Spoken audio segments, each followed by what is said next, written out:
राम। शिष्यों की अग्नि परीक्षा। एक बार की बात है कि बाबा ने अपने प्रिय शिष्यों नाना चंदोरकर, महालसापति, तत्या, श्यामा, अब्दुल बाबा तथा दास गनु को बुलाकर पूछा, अच्छा, तुम्हें मेरी सेवा और भक्ति में लीन रहते अनेक वर्ष बीत गए, मगर क्या तुम जानते हो कि तुम मेरे कौन हो, मेरा तुमसे क्या रिश्ता है? सबने एक ही उत्तर दिया, हाँ बाबा, हम सब आपके शिष्य हैं और इसलिए हम सभी आपकी सेवा और भक्ति में लगे हुए हैं।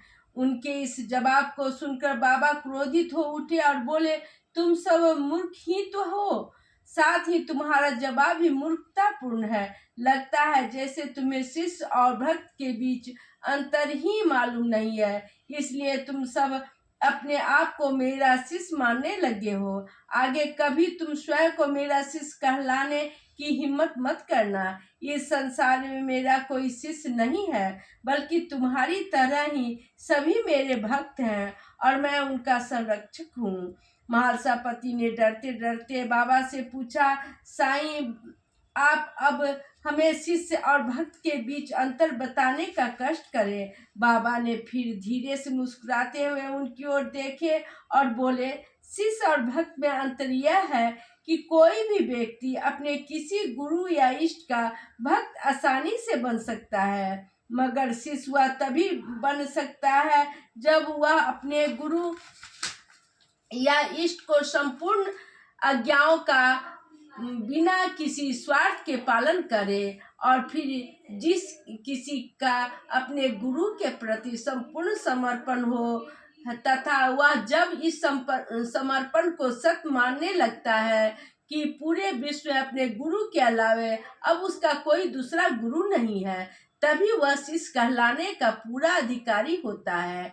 एक शिष्य को छाया के समान अपने गुरु के साथ हर क्षण रहना पड़ता है।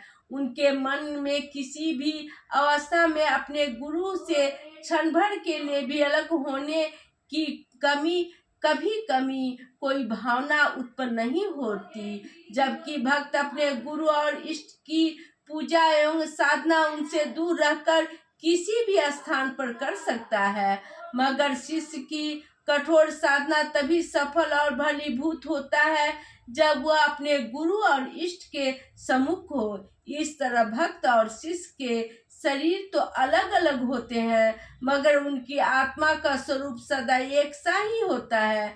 मैंने तुम्हें आज और शिष्य और भक्त के बीच का अंतर बताया है, इसलिए उनके अनुसार तुम स्वयं ही यह निर्णय कर लो कि अब तुम मेरे शिष्य कहलाने के अधिकारी हो या नहीं। बाबा के इस व्याख्यान ने उनकी आंखें खोल दी थी। अब उन्हें बाबा से शिष्य और भक्त के बीच अंतर का गूढ़ रहस्य जानने के बाद पता चल चुका था कि बाबा का कथन सत्य है। वह शिष्य नहीं बल्कि वह भक्त हैं। हम सब बाबा के शिष्य नहीं बल्कि भक्त हैं, इसलिए भक्त के रूप में ही साईं बाबा के पूजा करें। सदैव साईं बाबा भक्त की रक्षा करने जरूर आते हैं। ओम साईं राम, ओम साईं राम।